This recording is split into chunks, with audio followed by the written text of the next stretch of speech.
Okay, so we will actually do 4 hours today, not 6. It was originally in the schedule because I think the material is then actually covered.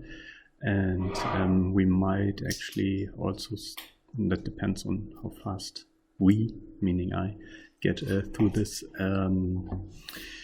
might also actually give the introduction to statistical methods in the end. So it's a little bit, but well, if they don't show up, then they don't hear that. Okay, so we are basically have made good progress in the coverage of some basic aspects of fMRI, and once I've filled out my presentation here, I'll tell you where we are. So in the overall scheme of things, we now talked about the physical aspects. We discussed yesterday at some length the biological aspects, and then introduced the bolt signal and its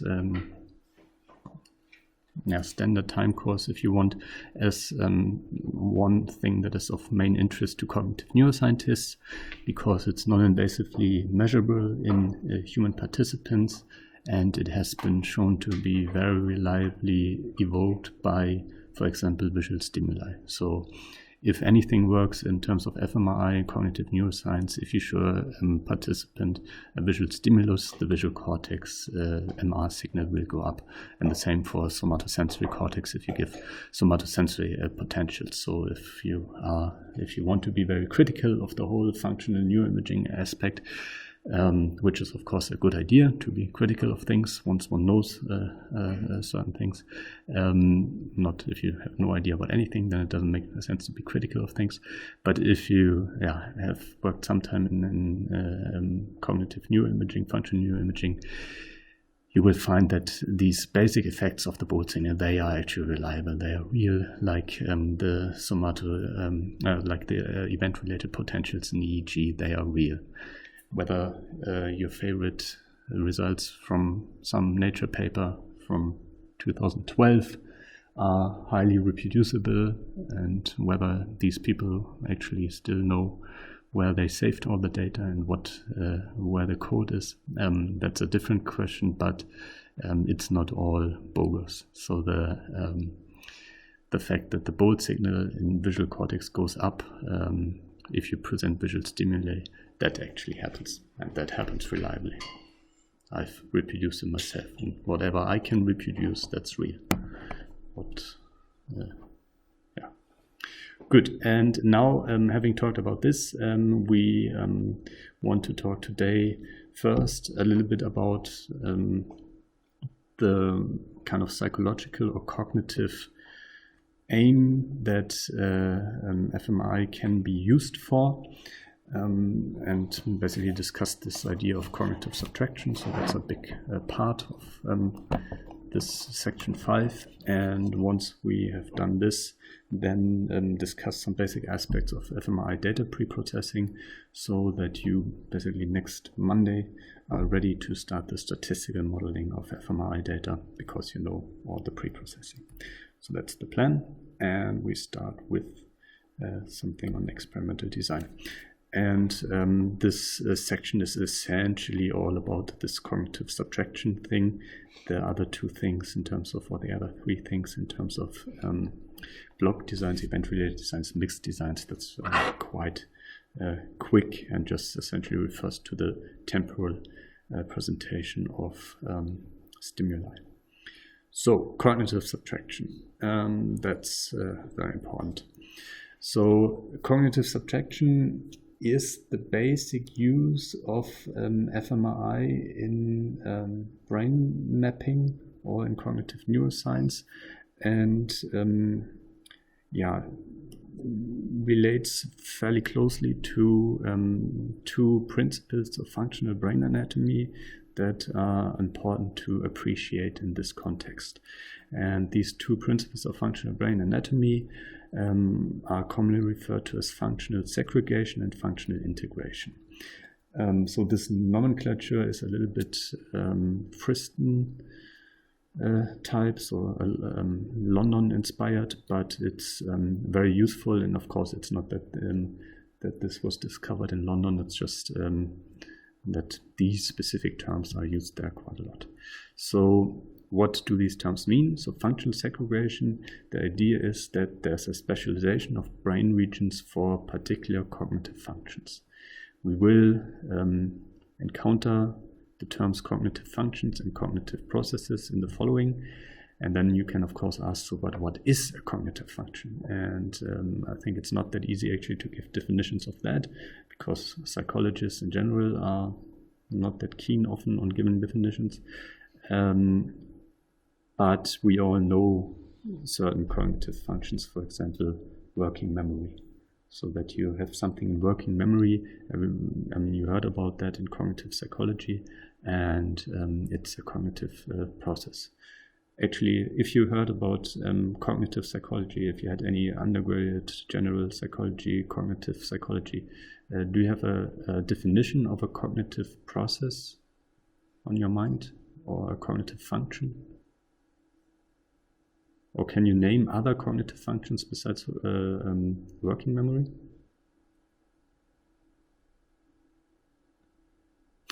No? Nobody has heard about any cognitive function ever, and still they are here. That doesn't really make sense. So you must have heard something about, you must know a little bit what you are associated with cognition, right? Otherwise you wouldn't be in this program, because you wouldn't be interested in cognition. Hello? Sight. Sight, yeah. So vision and perception, these are, of course, other kind of cognitive processes. For me, cognitive processes are all the processes that essentially happen between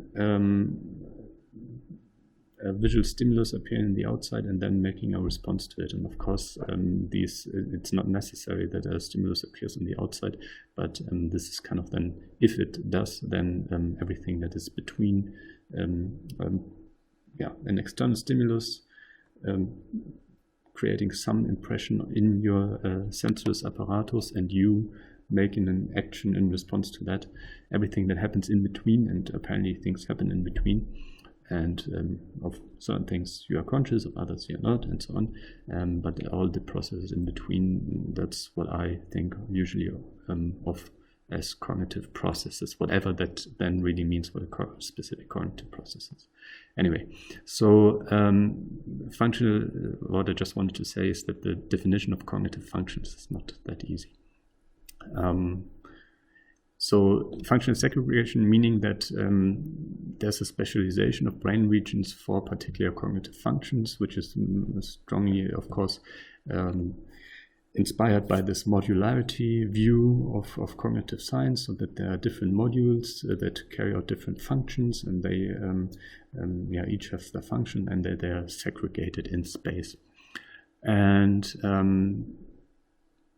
this is, of course, not a wrong idea. So it's definitely the specialization of brain regions. If you just think about primary visual cortex, the visual information comes from lateral geniculate nucleus to that, and it definitely represents a region of space, and it's definitely much more involved in visual processing and also visual perception than, for example, primary somatosensory cortex. So there is definitely a specialization of brain regions in terms of function, and that's what functional segregation means. In more neural science terms, it means the anatomical grouping together of neural populations with similar function. So there are neurons that kind of do the same thing, and they are located together in space in some region of the brain. And as I already said, that would be kind of the anatomical substrate of cognitive modularity, where in cognitive science you think there are these different modules that each have their own function. Importantly, functional segregation is also the result of certain ways to analyze brain imaging data. So when you analyze brain imaging data using a GLM, as we will study in the winter term, or using some multivoxel pattern analysis, as we study in the summer term, you will always come in the end out of this with the claim that a certain brain area and not some other brain area is involved in carrying out a specific cognitive task or representing a given stimulus feature or representing some internal cognitive state. So just by basically using these kind of analysis approaches, you contribute to the view of the brain as a machine that has some functional segregative aspects. So the other side to that coin is functional integration. So this, of course, refers to the coupling and interactions among functionally segregated areas. So clearly, visual cortex just doesn't sit around there, and then you're somebody like the soul that floats around your brain or so goes to visual cortex if it wants to perceive something, and visual cortex never interacts with other brain areas. That's of course clearly not the case, which you basically can already infer based on the connections that neurons make and that send axons somewhere else. And if you believe that axons and action potentials from one brain region to the other have some meaning, then you already know that there's some coupling between different areas. So it also refers to the connectivity profiles between brain areas.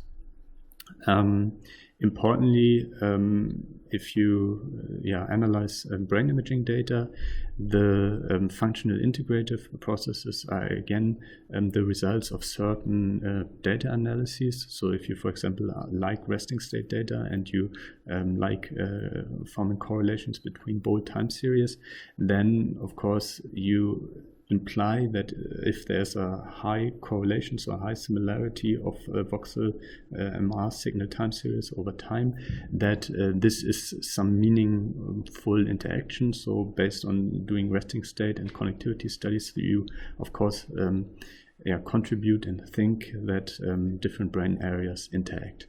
There are other ways to study functional connectivity, for example, psychophysiological interaction analyses, which are a form of ANCOVA, and dynamic causal models, as I told you about a week ago, in EEG a little bit.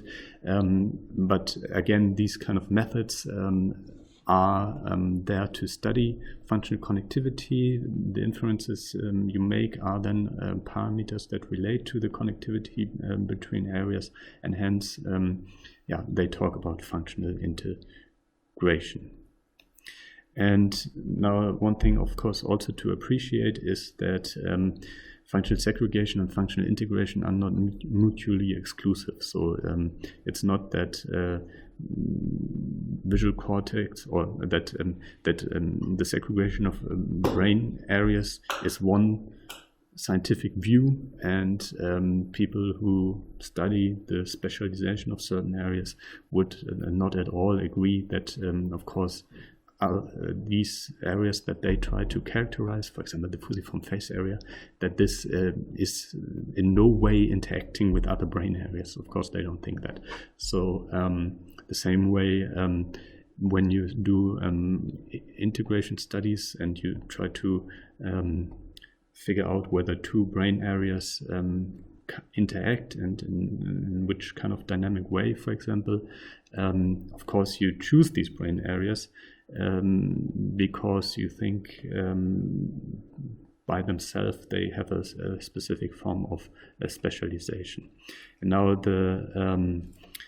if you think about the neural makeup of the brain and how neurons in networks work, then of course the functional specialization of a brain area depends on its integration. So the typical example for this is if you think about a face selective cell, then so a neuron that primarily responds to faces and not other stimuli, then of course this neuron is face selective because it makes connections to neurons that represent dots and lines.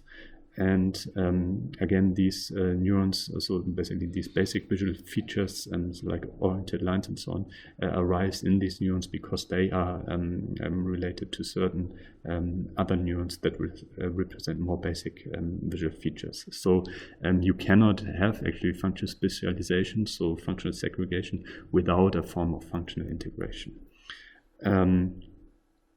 Yeah, on the other hand, if you think about a network and try to understand how different brain areas interact to create something, you of course always imply that they need to interact to together achieve something, and hence the role of these areas depend on the functional specialization. So for example, if you want to make a decision about whether it's a face or a house, then it's of course very natural to think, okay, there's an area that primarily responds to faces, there's an area that primarily responds to places, and then there's a motor area that issues motor responses. So it makes a lot of sense then, if you think about the whole process of making the decision, that the role of each area, for example, the face represents the evidence of how much a face is in the stimulus. So it's important to have these kind of two concepts in mind, so that on the one hand there's functional segregation, on the other hand there's functional integration, that they are not mutually exclusive. And it's also important to appreciate early on that if you decide for a certain analysis, or you decide that you mainly want to study interactions, that this then relates to a specific kind of data analysis. So sometimes people have high hopes when they first start functional MRI, and then learn about that you can do stuff that is called GLM analysis, that this will then explain everything and clear up the whole confusion about psychology and cognitive processes. It does not. The only thing that you will get after doing a GLM analysis of MRI data is an area in the brain that is preferably doing something, and this can be predicted. So it's a way to view. So each data analysis, of course, a way to view a certain data, and will always make the same kind of or allow the same kind of inferences. So that's kind of the background for what we now discussed, namely cognitive subtraction. Cognitive subtraction then as kind of the first big paradigm that was used in brain mapping, which is also because evident from the fact that the big organization for neuroimaging essentially is called the Organization for Human Brain Mapping. The big first paradigm that was used in cognitive neuroimaging was cognitive subtraction. And cognitive subtraction now is a basic experimental approach for establishing functional segregation, not functional integration. And cognitive subtraction rests on the idea that there are cognitive processes, which cognitive psychologists and also me talk about. So there is something that one can describe. I mean, you can go to MAR levels that solve a certain problem, and in terms of an algorithm, and this would be closest to what I think people mean by cognitive processes. And the aim of cognitive subtraction is to identify brain areas that implement certain cognitive processes. So the way this works is that you from cognitive psychology have the idea there are certain cognitive processes, or you make them up themselves, and you want to find the area that implements this cognitive process.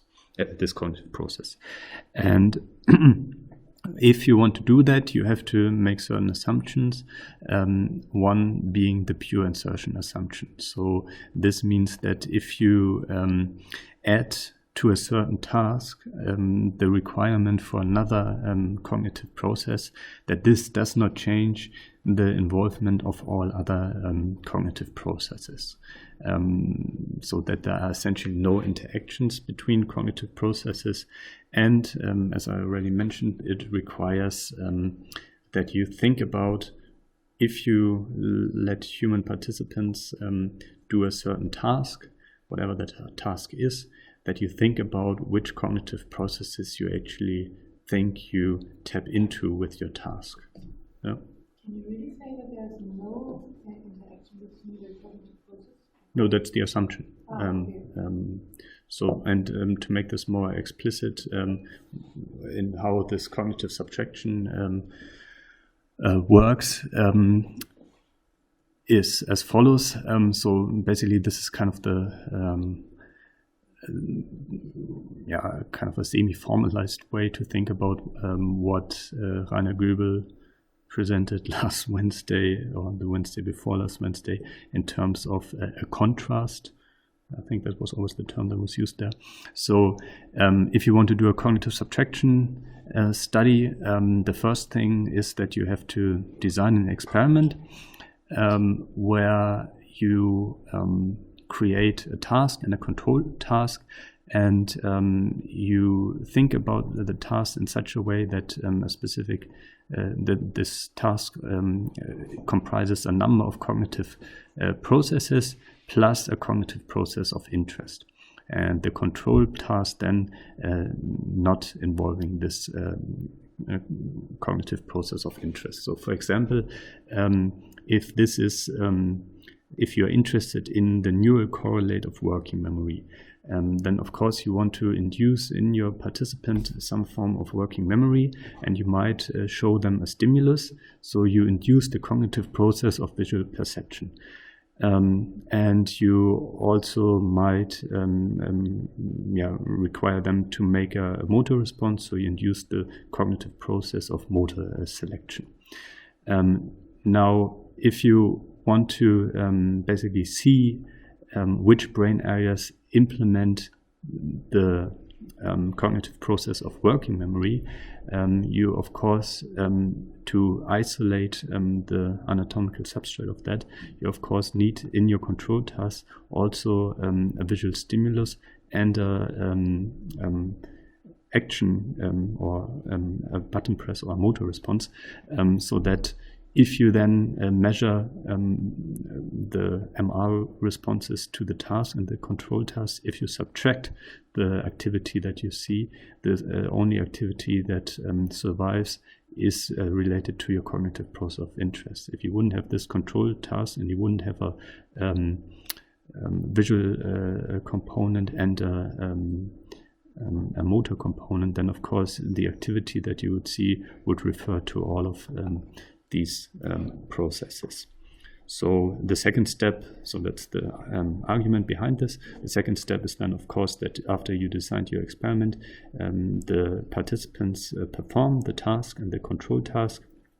And then for cognitive subtraction analysis, you would do a mass univariate whole brain fMRI analysis, like we will discuss in the winter term, essentially just a subtraction approach where you can very simply think about it. You average all the MR images when people did the task together, get one image.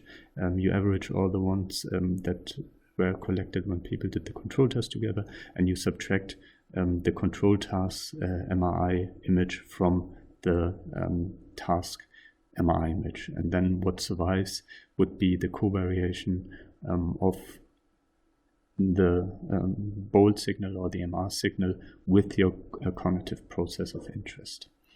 Yeah, no, it works. And then this is essentially your conclusion. So the brain area that is more active for the task than for the control task implements the cognitive process of interest. So this is definitely something that one can do with fMRI.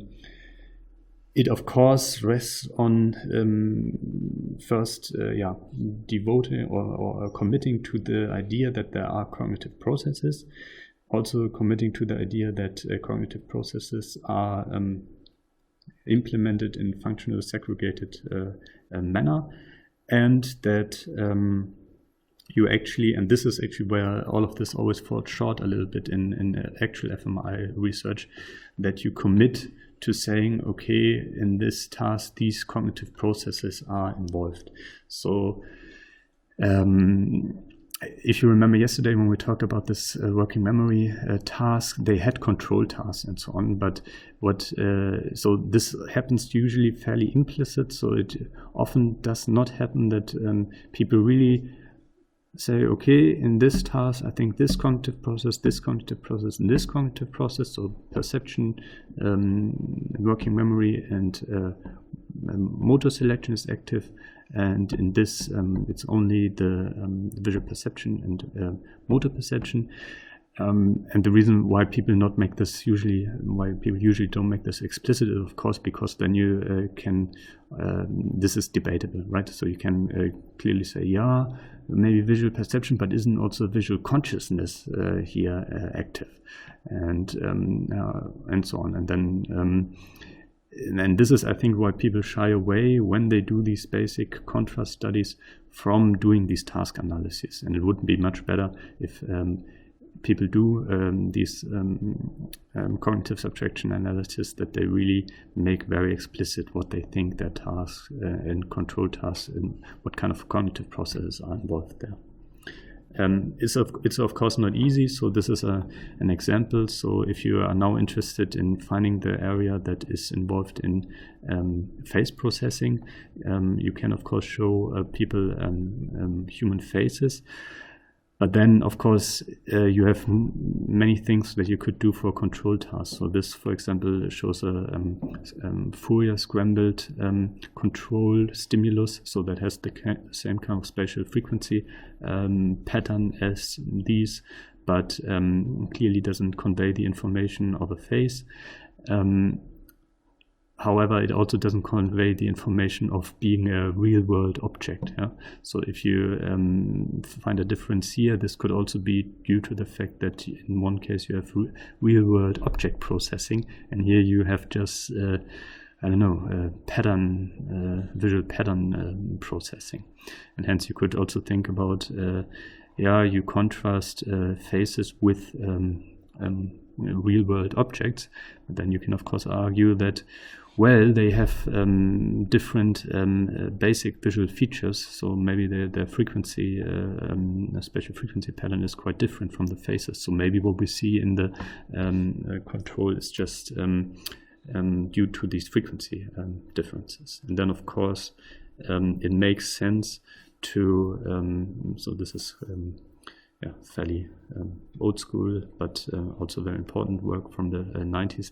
It makes sense to not only use kind of one control task or from one experiment essentially make claims, but to reproduce these aspects in different settings. So that's work by Nancy Kenwisher from the 90s, where they presented intact faces with scrambled faces, found some higher activation in the fusiform face area, and then also faces versus houses, and again found higher activity there.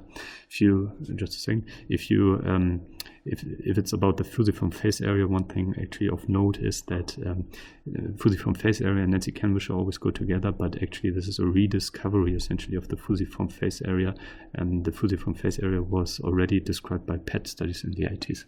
That was the question. Do you think that the pure insertion assumption also falsifies measurements a lot, or is that just is that a good assumption to make? Well, I mean, this was kind of the same. Yeah. Okay, let's go into this. So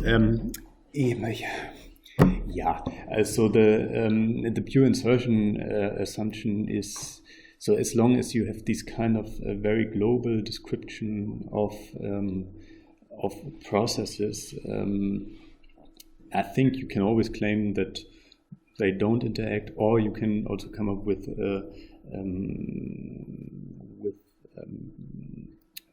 it claims that processes do interact. I mean, then you can also go. So, for example, if you if you change some task conditions, then there's of course, so for example, you think about people are supposed to make a decision about some visual stimulus, and they do it in one condition where they are basically just told, make these decisions, try to do a good decision, and then you tell them to do the same decision, but they get rewarded. And then you may or may not observe the effect that they get better if they are rewarded. So that some of this whole process is changed by the presence of another cognitive process, which is reward processing. So I think one can always argue either way. I think much more interesting in terms of the entire business of cognitive neuroimaging would be to either or not create quantitative models of these processes that then show some mechanistic interaction or not. Because on a verbal level, you can argue this way, and then you can say, and you can then of course also use experimental data to support one or the other, and so on. So I think it's definitely of course there are interactions between cognitive processes, but this approach here of course rests on this mapping that there are no interactions, so that you can purely create difference measurements based on adding one more cognitive process of interest. So that's just how it is. I think it's in general the cognitive subtraction is where fMRI is coming from, but I also feel that so what happens is that when people discuss brain imaging studies, they, especially experimenters, they will also always ask, so have you controlled for that? Have you controlled for this? And this is of course in terms of the task, and this is of course going into the direction that if you see some result, you want to make sure that this is really due to what the researcher claims it's due to. And but that's essentially where in real life the discussion then stops, and this kind of have you controlled for this is then not transformed into a discussion about so why have you controlled for this? Okay, because you think it's a cognitive process. What do you mean by this cognitive process? And do you think that this adding this cognitive process or having this cognitive process doesn't change some other cognitive process? It's more like, have you controlled for the button press? That's where the discussion actually is. And just that you know that. And another thing that is actually not on the slide that we discussed briefly yesterday is the inverse. I highly recommend not to think about that. So basically to use, this is, I think I shouldn't put a slide on this in there, the inverse, so to basically do a brain imaging study to figure out which cognitive process is involved. This I really don't recommend. This is what is referred to as reverse inference, and this is based on the idea, of course, that certain brain areas represent one and only one cognitive process. So that if you, for example, see activation in the frontal cortex in some task versus some other task, then you can say that this cognitive process is involved in this task, but not in this task. But if you look over many fMRI studies and findings, you see that essentially each brain area is active in many, or is activated by many different tasks and by many different cognitive processes. So it's quite tricky to inform psychological theories from brain imaging data. So this is what one really should not do. Actually, this whole thing, what we are discussing right now, will also be the topic of Romy Loren's talk next Monday in the CCNB seminar, where I think the main aim is to of her to establish kind of a cognitive ontology, so a framework of different cognitive processes that is not so much informed by psychology, but more informed by kind of the general neural activation patterns that one actually observes in neuroimaging. And this is a good idea. I mean, it's not the first time that something like this comes up. So Russ Poldrack worked on that like 10 years ago and so on. But yeah, it's definitely one way to make progress if one doesn't want to go the other way by basically saying, or go the way by saying, okay, cognitive process, I don't really know what this is supposed to mean, but I can think about algorithms that solve computational problems, and I can think about how these algorithms can be neurobiologically implemented, and I call the whole thing computational cognitive neuroscience, and this is what I'm doing. So again, this cognitive subtraction is kind of the old school thing where things are coming from, and everybody would like to go beyond it and make it better. But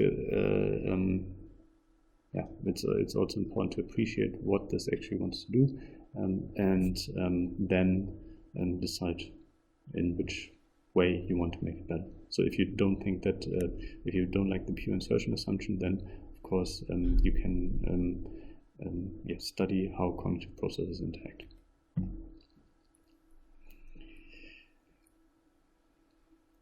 Good. Yeah, so a lot of these things already came up. So cognitive subtraction is a mainstay of functional neuroimaging. I mean, this is how this whole field is called, human brain mapping. And there's no mapping if there's no spatial segregation, functional segregation, spatial localization. But of course, it doesn't really answer the question of what a cognitive process is, which cognitive processes are involved in a given task. This is something, of course, you set up in a model, pure insertion, and assumption we discuss. Another more basic question is, why shouldn't actually, if there's another cognitive process, why would you then observe higher bold signal? I mean, this is also kind of very simple additive thinking. And one can go a little bit beyond cognitive subtraction by using factorial designs, where you explicitly look at how the addition of another process changes in the presence of another process. So to look at interactions, but of course here you also only look then at these kind of first level interactions, and you can then always say, yeah, but maybe this is also inducing higher order effects, so it alleviates the pure insertion to a certain degree, but not fully. And in a way, that's what I'm doing, namely to, although we sometimes also, of course, use factorial designs to essentially formalize cognitive processes so that they can be implemented, or the idea being that they exist as algorithms and can be implemented in computer programs, so exist as artificial agents or artificially intelligent agents, and then to aiming to adjudicate between different formalizations based on certain behavior, so that and or neuroimaging. So that's what I'm doing, but by far not everyone, and it's definitely early days. And you remember last week I showed you actually examples for that. Good. So that is the whole cognitive subtraction story. Now I lost my timer. Did it turn it off? Not recording? No, it's recording. Ah, there it is. Okay. Let's take a break now and then continue in 15 minutes and talk about the temporal presentation of stimuli in terms of block and event-related designs. If there are no further questions. So if there are other questions right now, then we can discuss them. No.